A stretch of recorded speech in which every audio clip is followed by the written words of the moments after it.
কচুর ডাঁটা তো অনেকেই রান্না করে খেয়েছেন, একবার আমার রেসিপিতে ট্রাই করে দেখবেন।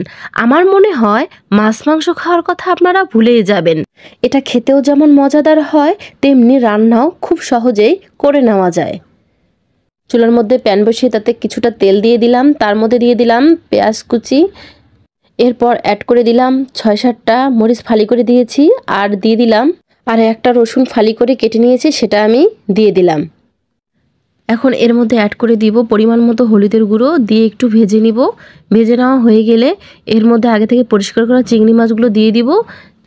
চিংড়ি মাছগুলো এখন আমি ভেজে নিব। চিংড়ি মাছ ভাজা হয়ে গেলে এর মধ্যে অ্যাড করে দিব 1 চামচ জিরে বাটা, আর দিয়ে দিব পরিমাণ মতো লবণ, দিয়ে আবারও একটু ভালোভাবে ভেজে নিব।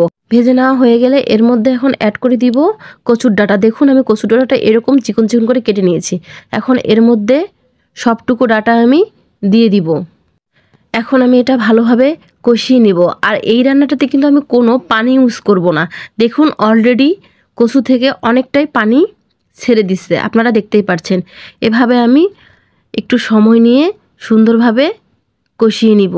আর এই কচুর ডাঁটা রান্নার সময় চুলার আঁচটা একটু মিডিয়ামে রাখবেন। কষিয়ে নেওয়া হয়ে গেলে এখন আমি 15 মিনিটের জন্য ঢাকনা দিয়ে ঢেকে দিব। 15 মিনিট পর ফিরে আসলাম। দেখতেই পাচ্ছেন আমার তরকারিটা প্রায় হয়ে আসছে। এই কচুর ডাঁটা ভাজিটা দেখতে যেমন সুন্দর, খেতে কিন্তু অনেক ইয়ামি। এখন এটা আমি নামিয়ে পরিবেশন করে নিব। তো গাইস, রেডি হয়ে গেল আমার কচুর ডাঁটা দিয়ে চিংড়ি মাছের রেসিপি।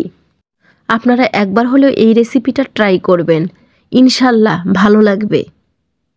আমার রেসিপিটা ভালো লাগলে লাইক, কমেন্ট, শেয়ার করে পাশে থাকবেন। আল্লাহ হাফেজ।